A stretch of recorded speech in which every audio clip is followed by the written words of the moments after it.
I'll cut this part out. So now you and I are all on one track. Yeah, the girls disappeared. Actually, no, it isn't live now. It'll be, well, by the time you hear this, No. it'll already be live. Yeah. ¿Qué pasó, cochinos and sucias? I'm that Vato Gallo, the chivalrous chauvinist. Welcome to another episode of Sucias Are My Favorite. Today's guest is Trooth from Truth Be Told podcast. He is a gentleman that I found on Reddit, or actually he found me. We had a chat a couple of weeks ago, and that's out live now. If you want to check it out, I'm on Truth Be Told. Truth, let everyone know about yourself. All right, truth.com. I like to describe myself as a narcissistic sociopath that basically I care more about sex and relationships. At least that's how I like to describe myself, but that's not necessarily how it is now. But on my podcast, we do like to talk about love and relationship, and we like to get pretty explicit. So if you go listen to us, expect to hear some advice, but more than anything, just hear us be raunchy. Yeah, it's fun. At least the episodes that I've listened to, it's kind of like an expanded version of me if I had friends that would come over and shoot the shit with me. And this is I think it's a sensitive topic, especially among Latinos with how machismo is. So how did you find out or realize that you were a cuck? How did you get into that? Well, funny enough is when I did realize it, I didn't know what it was. I didn't know what the word was. And the first time I experienced it was me living with the first girl that I lived with, me trying to go to the restroom because I needed to take a piss. We only had one restroom. Door was never locked. I'm going to the restroom, door's locked. I need to piss. I need to get in there. So I'm banging on the door and she's not opening. She had just taken a shower. So I jimmy the door and bust in and she covers up real quick. That was weird, but I needed to piss. So I went and I'm sitting there taking a piss. Once I relieved myself, I'm like, okay, wait, why did she cover herself so quickly? So I go over, open her towel, chest full of hickeys, just everywhere. I was so mad. My blood was boiling, but it felt like my dick was the one that was burning because it all went down to my dick. I was hard. I had a raging hard on. Picked her up, threw her on the counter, just started going at her. That was probably the best sex that we've had since we had sex to that point. And once I was done, I kind of stepped back, go to the room, and she stays in there. Fuck, like what just happened? I wasn't sure what happened because I was so angry because I knew what she did, but I was like, that was fucking hot as hell. So that was my very first experience with being cuck in the sense that I realized I kind of like the idea of my girlfriend getting fucked. But you're right about the whole machismo thing. Even till this day, all the friends that I have, because I am Mexican, I grew up with mostly Mexicans, well, like, I would never let somebody touch my queen. It gets to the point where if you go over to a homie's house, a lot of time their girlfriend or their wife is not even outside with us. We're outside, she's inside, and you don't really interact. You know, you kind of keep your friends away from your homies. And I mean, I get it, but that's the point where our machismo goes to, where it's like, no, you stay away. Nobody gets close to my queen. You know, that's my woman. So for them to hear that I'll be sharing, they think it's nuts. You're the second person that doesn't have gray hair that I knew that was a cuck. That to me, or in my experience in the kink community, cucking is usually something that's more of a mature thing that guys that are already gray haired, that's when they're okay with it. That's when they can kind of like get behind it. So how do you convince them to be okay with doing this and, realizing that this is still a bond between you two? After it happened initially, I wasn't sure what was going on. So I didn't really pursue it. I was in the back of my mind, but I was like, yeah, that's even to me, that wasn't right still. Like, I didn't know what a cuck was and none of that. Once I was talking to a girl one time and I was explaining her what I liked, just some random girl, and she called me a cuck and I was insulted. I was like, what the fuck? Like, what are you calling me? To me, it was like an insult. I'm like, because I didn't know what the word was. And when I looked it up, I was like, oh shit, I'm like the definition of a cuck. Okay, never mind. But when I looked at that, I went looking into what a cuck is, and I realized that most people that do share, it's because it's about the connection. When the girl finally does it for the man, because usually that's how it is. It's a man approaching the woman about it. She does it to make him happy. And I was like, oh, okay. So for me to find somebody, I'm gonna have to find somebody that realizes that it's not about me wanting to share her. It's about her also making me happy. It's another kink. It's another form of pleasure without actually, touching somebody. So it has been hard to find the women when I first started because I would tell them about this kink once we were into the relationship, a year into it, 2 years into it. And at that point, they're like, "Where the fuck did this come from?" Their go-to was, "You don't like me anymore, right? Like, why would you wanna share me if you like me? Why would you want anybody to touch me if you like me?" And I would be like, "No, that's not it. That's not the reason why. If anything, if I didn't like you, I wouldn't want them to do this because me liking you is what turns me on. That's what excites me." Like you said, like, I've done threesomes. We've tag teamed girls before, and I felt nothing. I was like, "Here, you take her." And when the homie was fucking her, I was just fucking probably replying to messages or something. Who knows at the moment? But I wasn't invested. So now, especially that we have my podcast, and I was really open with it when I met my current girlfriend that I've been with for 2 years. I told her, if you want to date me, if you're serious about this, you need to go back and listen to all my episodes, which was about 35 at the time. I said, because I don't want anything to surprise you, and I'm pretty open with what I like. So I told her from the get go, this is what I'm into. If you don't think you can be a part of this lifestyle, don't waste my time. I won't waste your time. We'll go on about our way. So that's my approach now. As soon as you meet somebody, tell them what you're into, and if they don't like it, then this is where you go your own way. But you're right. It is the Latinas are the ones that have had more pushback because I have spoken with this to a lot of white women because I date either white women or Latinas, and the white women have been like, yeah, I'm down. And when somebody says yes right away, you're kind of like, wait a minute, why? Because again, that little pushback is what you go for, because you don't want somebody that's just going to jump right into it. But yeah, the Latinas, mm-mm, they're not into it, not as much. With your experience in that with your current girlfriend, is there anything that she shared with you that you wouldn't mind sharing that is a kink that would be an atypical kink that you've done for her because she's doing this for you in essence? She's been pretty open with herself too, I'd like to say, because everything that I bring up, she's like, "Yeah, I'm down for that." And while I don't think she's tried a lot of the things that a lot of people have, like threesomes and stuff like that, at least not that I recall at the moment, she is open with more or less anything I've asked her to at the moment. So, but our biggest one is just the cucking.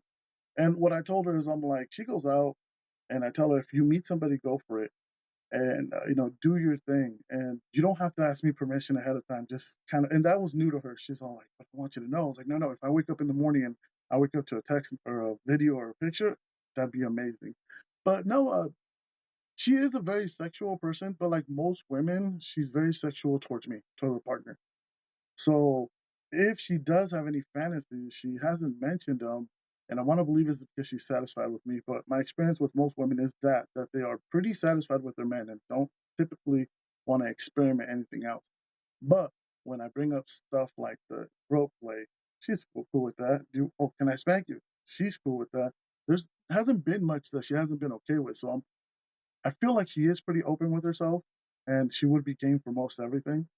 But yeah, no, she hasn't brought up anything that, on her own, which would be exciting if she did. As long as she doesn't want to tie me up and tickle me, I'm down for almost anything. I remember here recently with the episode, you kind of showed that girls are down for anything. Females are down for just about anything for their man. And it's that us males that usually have the hangups about, oh no, they're going to think I'm gay. Oh no, you're going to think I'm this. Or you're going to think I'm that about it. And I think it comes a lot, not just from machismo, but from just masculinity in general, like just supposedly what the idea of what you have to do or what you have to do to be a man. Yeah, no, exactly. We did touch on that. I believe one of them said she has ate her man's ass before, which is something I've had done before. Which even at the moment when it happened, it was very uncomfortable because like, what? How do I get in a position that I feel masculine but still get this done because it felt good? And that's the hang up.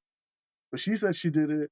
A couple of them said they'd be down with pegging, and even when like you talk to a girl that wants to have a threesome with two guys, she wants them all over her. I just recently had a conversation with a girl that said, "I want to be the main character. I want you both on me. I don't want you staying away from each other. I don't want you afraid of your swords touching." You know what I mean? Like she is very into men. She likes women, but isn't her main focus. But she doesn't see any of that as being gay, as being bisexual. She's not judging. All she's focuses is on herself. And I think that's what you were alluding to, that women, for the most part, the ones I've talked to, are okay with that. They don't say like, "Oh, look at this." I don't want to say that word. "Look at this guy being gay for, being pegged. Oh, look at this guy being gay for letting me in him out." They're like, "No, I'm pleasing him. He's allowing me to be pleased. And I think what I said on that episode was, look, guys are so worried about looking gay for other guys because the women in their life don't even care about that. So there's still a lot of things that I wouldn't do myself till this day because maybe I haven't experienced them and I'm still worried about the stigma. And maybe when it comes to it, I'll try it. But I feel like if I'm with like my girlfriend at the time that makes me comfortable, everything I like, and I go through with it, I don't think I'd beat myself over what the homies would think. Because at the end of the day, they're not in my bed and they're not the ones pleasing me. Thank God. I mean, you never know. One day, 20 years from now, that might be okay. Or not okay, but that's something like, yeah, fuck it, let's give it a try. Um, Right? but yeah, no, I joke around like, there's nothing about a guy that turns me on. But if tomorrow women just disappeared, I'm gonna find me a twink. Fuck it. If that's the only option, I'm gonna go for it. Well, you know what? I've always joked about that because I've always liked fucking and I've been open about it. And people like to tell me, be like, well, what's going to happen when your dick doesn't work? Oh, I'm going to fucking pop the blue pill. So they ask, what's going to happen when the blue pill doesn't work anymore? And I'm like, look, if it gets to the point where my dick just genuinely doesn't work, then I'm turning gay. I'm fucking one way or another. They're just like, I'm like, dude, it's a joke. But, it kind of alludes to what you were saying with like, I'm fucking one way or another. I enjoy sex a little too much to just be like, oh, no more women around. Oh, my dick don't work. I'm done fucking. So, what do you think has helped contribute to us being more open to being talking about sexuality, mental health, and all these other things? Well, I mean, honestly, the same thing that's moving everything along, just the internet and social media. Because back then, if you wanted, like, you would hear that there would be these yacht parties, and there'd be yacht parties, and you didn't know exactly what would go on there, but you knew there was stuff going on there. And it was more like you said earlier, you're the first person without gray hair that I hear say this. And that's what people thought. It was these old, rich, white people going out to the middle of the ocean and getting it on. But then now that social media came about and the internet came about, and then you realize like, no, these younger people are doing it also. And then now trying to monetize it with stuff like OnlyFans and whatnot, they're more willing to put it out there for some kind of gain. And that alone just flooded, just flooded us with information. Like if you go on Reddit, Reddit has a really dark side, which I love.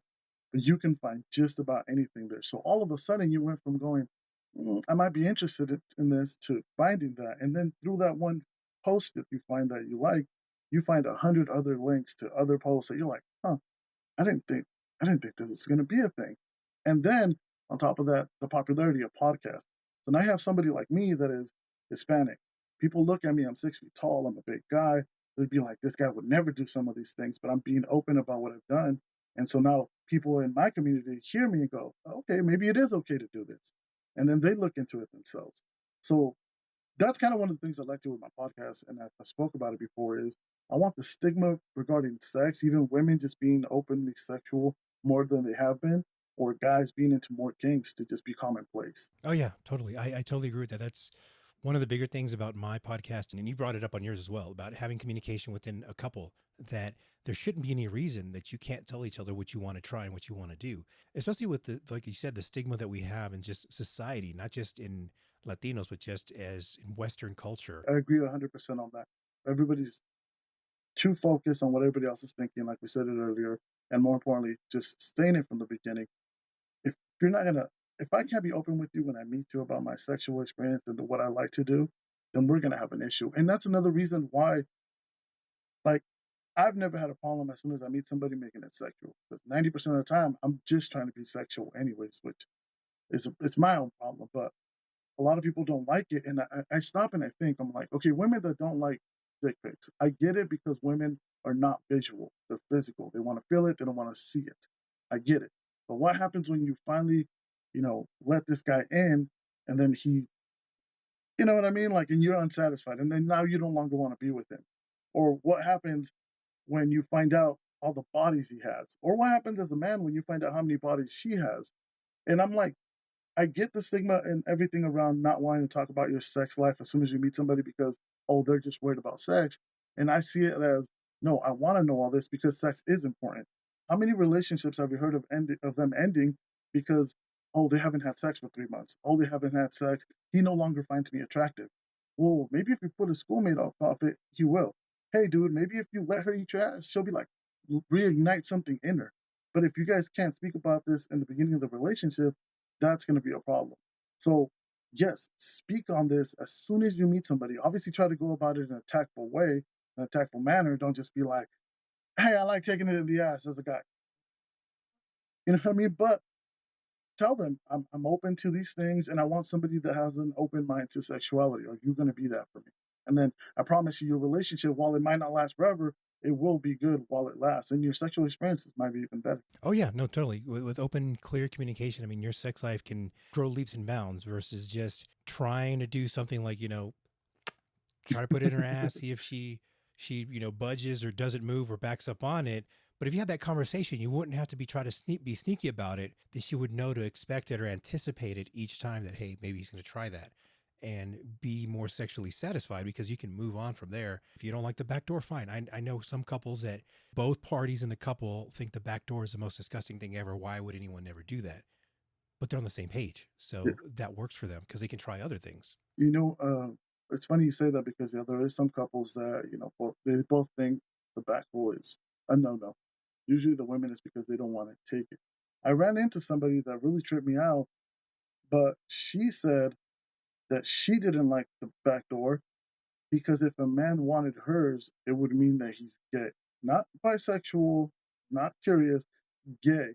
For the simple fact that she has a pussy.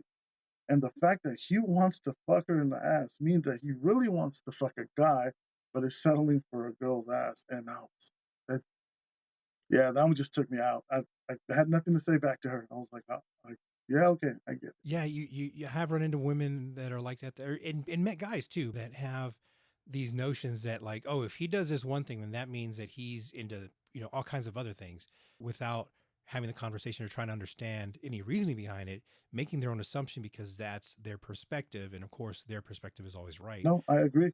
Communication. And I keep saying this is not a communication, understanding. That's the biggest one. Try to understand why. Try to have an open minded as to why somebody's doing it and appreciate that somebody's being open with you about it. Because even I'll go on the podcast and I talk about everything I like, but I just put it out there. But these people don't know why or if there's something in my past, which is something that I'll only share with somebody that I'm close to, with my girlfriend. So if they're comfortable enough to explain to you why, take that, take that into consideration. So not only listen to them, but be understanding. And yeah, that's the biggest one when it comes to sex and relationships for me. And it blows my mind how people don't. I know you have your own experiences. I get it, but just how you have your own experiences, I have mine. Don't be so close minded because you live something. You want me to respect yours, and I will, but then you also kind of got to respect mine. It's if you can't add to my, if you can't add to my life, and then you're just going to be a headache because you're not going to be open to it, it's never going to work regardless, even if I don't have any kinks. So yeah, that's how I like to go about that. That's fucking perfect. And I always forget to clarify, like you had said just now about understanding, because most people, when they hear communication, they think, oh, I just need to get what I said out, make sure it's clear. But you have to make sure that they understand you and you understand them. So that's how you can move forward and grow as couples and as individuals. But the key, you're right, is understanding. I need to keep remembering using that. So thanks for that. Yeah, of course, I had to learn that the wrong way. I would always People would always tell me that I listen, but I don't pay attention, and I'm like, yeah, I get it. What were you saying? I appreciate you sharing something personal because I know a lot of males out there might think this, but might be afraid of it because of the stigma. And I just wanted to show that, hey, you're not alone out there. There's always going to be someone out there like you. Truth, let everybody know where they can find you. You guys can hear more about all this at Truth Be Told podcast. You can listen to us at Apple, Spotify, Google, anywhere, any major platform, and you can find us on Truth Be Told podcast on Instagram, and we have a Patreon too, Truth Be Told podcast. We have 3 episodes up that are ahead of schedule about a month, so you get extra content there. You get some merch. Truth, thank you for coming on, brother. Ladies and gentlemen, thanks for listening. I love you. You're worthy of it. Till next time, besos.